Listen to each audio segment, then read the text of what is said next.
Happy morning. I, trainee number 212, Nirmala from Officers Training Academy, Gwalior, is highly privileged and honored to be a part of Diamond Jubilee celebrations.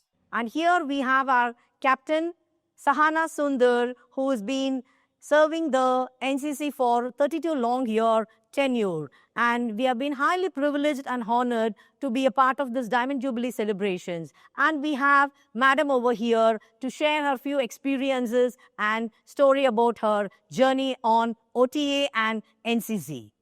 Ma'am, it is immensely a great pleasure and honor for us to be a part of the celebrations. And thank you so much for joining us in the celebrations too. And I just have you a question. What was your special interest on going up with NCC as a first part? First of all, thank you, Nirmala, for having me on this interview. And I also thank the OTA for inviting me all the way from Bangalore here to give an interview. And your first question, if I have to ask. First, I will start from my home background. What was I, and how did I land up in NCC? So, first of all, I belong to a journalist family where my father always used to be with thoughts, ideas, expressions, and used to talk about life. And he also was the pioneer who started Kannada crosswords. And for every Kannada word, he used to give either a philosophical clue or a witty clue. That inspired me, maybe somewhere inside me, that enthusiasm was there in my mind. And since he was a journalist, he saw an advertisement in paper saying that NCC wanted instructors. And I had finished my C certificate, and my father said it's a very secure job. And I'm so proud, even to the officers there when I went for the written examination. He met my officer and said, I'm giving my daughter to NCC, to the nation. This is what he said, and all credits to join NCC goes to my father. And I'm so happy to be here in OTA Gwalior today. Yes, that you said you have been stepped up into OTA, right? And obviously, we know that OTA is with the syllabus and curriculum is enormous and highly rigorous. And you might have experimented a lot of emotional, physical, and mental challenges over here. And if you could have experimented it from your side, will you be able to share us something which was quite interesting? This Officer Training Academy is an esteemed institution which have transformed a lot of NCC cadets' lives.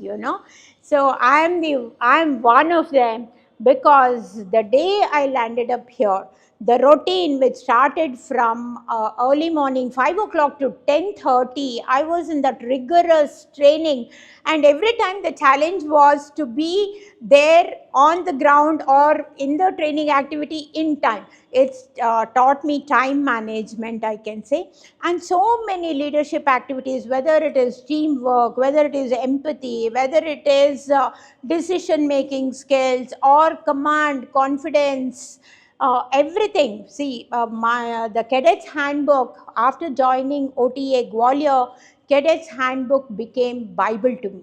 And they were telling me so many leadership traits, countless tons. And the same thing I have imparted to my cadets, saying the leadership traits so many times. I myself imbibed those qualities, starting from maybe bearing, charismatic looks, then confidence, command and control, decision making, grit and determination, or judgment, or a sense of humor, or knowledge, justice, whatever it is. All these leadership traits were really became a part of my life, and it was a great transformation inside me once I got training in Gwalior. So the basic qualities, what you said, and how you were able to imbibe all these qualities among your cadets, and what type of experimentations you have experienced when you are going to imbibe these qualities on your cadets, and what was the outcome of it, how you were able to see the outcome from your cadets based on this. To give a example, I recently had a reunion with 1998 RD cadets. I have accompanied RDC cadets almost 7 times. Not only that, before attending RDC, the pre-RDC camps were almost 7. And not only when I went to RDC, even the other years also, I was there till I tata bye bye to them to Delhi. So I have been with RDC cadets throughout, and this incident, 1998 cadets had a reunion, and I have not received any certificate or any commendation cards or anything from NCC. But my cadets told me, "Ma'am, they have given me a memento. Ma'am, you are the one who shaped our lives." Okay, and each one has become the IPS officer, and some have joined military, and some have joined the department, some have become software engineers, some have become entrepreneurs, and every cadet I can see, they are doing so well in life. It is all because I think with their NCC background, there is a lot of transformation which happens when they get into NCC. So I call upon every student in India should join NCC, because that is a complete transformation. And Jawaharlal Nehru, when he started NCC, he said, "This is a motivated, uniformed force which would be of assistance to the country when there is a national emergency, or where there is an external aggression, or where there is an internal problem. Our NCC cadets, as a motivated force, should help the nation." But I agree with you, ma'am. Like as you said, NCC is taking up a prominent role. But I have a question like now 6 to 10% of the people who have been into NCC is joining the armed forces. Do you think that this is a drastic transformation, or and some more transformation is required from our side, so that there'll be an upliftment by the percentage level? What we said, like 6 to 10% has to get elevated. Yes, the very aim of NCC says that our cadets should join services or the armed forces. Okay, but when we take the data, I think it's very less amount, but for the training that we are giving. So how should we improve this? I have my own suggestions and my own thoughts. First of all, I think very senior officers from the army should come here at OTA Gwalior and give lectures, should motivate cadets. Okay, and also we teach very basic military training that we give. So now we have advanced. We are using drones, we are using missiles, and the defense technology has advanced. It has gone to a different level altogether.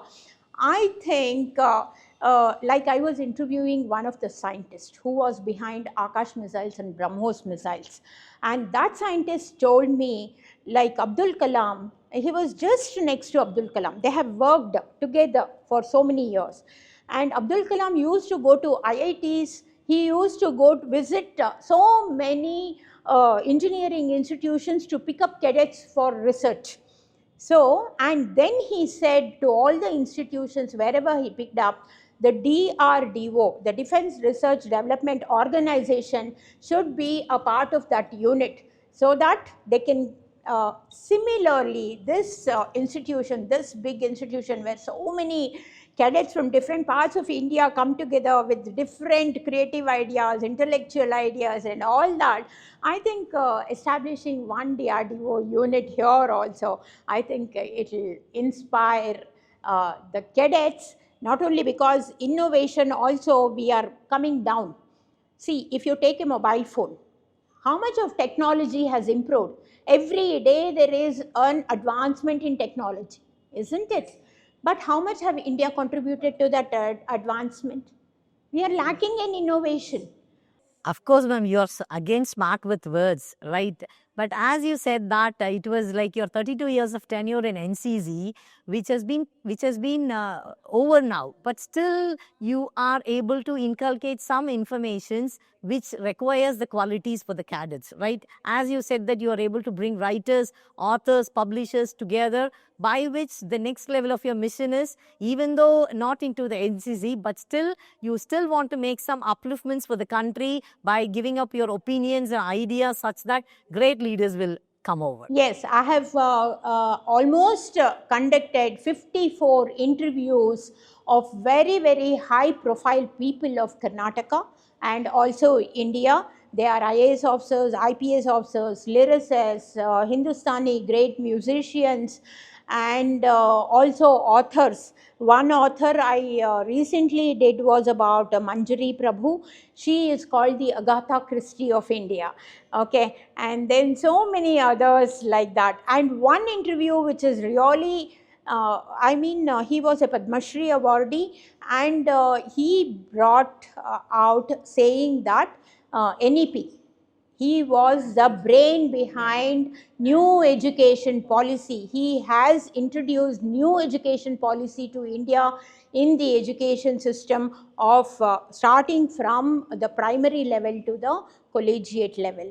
So I interviewed them and I learned so many. All this is because of NCC. All credit goes to NCC, because in one of the chapters, while I was learning leadership, I saw that the biographies of various leaders like Gandhi ji, like these people will bring in leadership in you. So why go back to Gandhi ji? Now, who are all there? The leaders, the passionate thinkers, the creative thinkers, the thought leaders. Why don't I interview them and see what is there in their mind?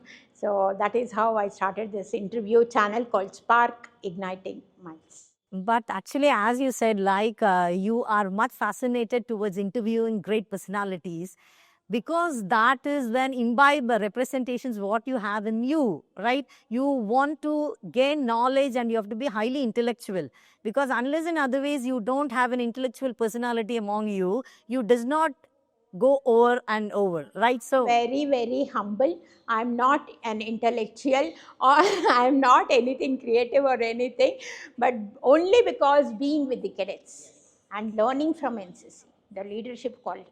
I was a very shy girl, I can say. I used to stand behind the curtains because my father was a journalist. All great people used to come to my house, but I was listening to them. What thoughts they would exchange, because my father also was a film director, a film actor also in Canada. So many great people used to come to my house that time, but I was a very, very shy girl. Didn't know how to express. And today also, sometimes I carry that with me. It hasn't gone out of. but the transformation from a timid girl to an NCC officer and to a prolific writer and author, right? So, how this transformations has made a great change in your life, and right now, how do you presently feel the situations you are right now? It's all good to great. Okay, it's all happening nicely, and I thank this OTA Gwalior for giving me such a great opportunity to be here and express myself, my thoughts, my expressions after 32 years of service as a cadet, as an instructor, and as an officer, retiring as a captain. This OTA, I have to thank OTA. My salute to OTA for transforming so many lives. Captain Sahana Sundar, your journey is a powerful testament to the fact that service to the nation doesn't end with a uniform. It is a lifelong commitment. From shaping young minds in the NCC to igniting the imaginations of countless authors through Spark Publications, you have been consistently a force for positive change. Your life demo, that discipline, passion, and vision are the two ingredients for an impactful legacy. So it is immensely a great honor for me where you have interviewed 50 plus people, but I'm really immensely happy that I got an opportunity to interview you, ma'am. Thank you so much for giving me this opportunity, and thanks for coming over here. Thank you. Jai Hind.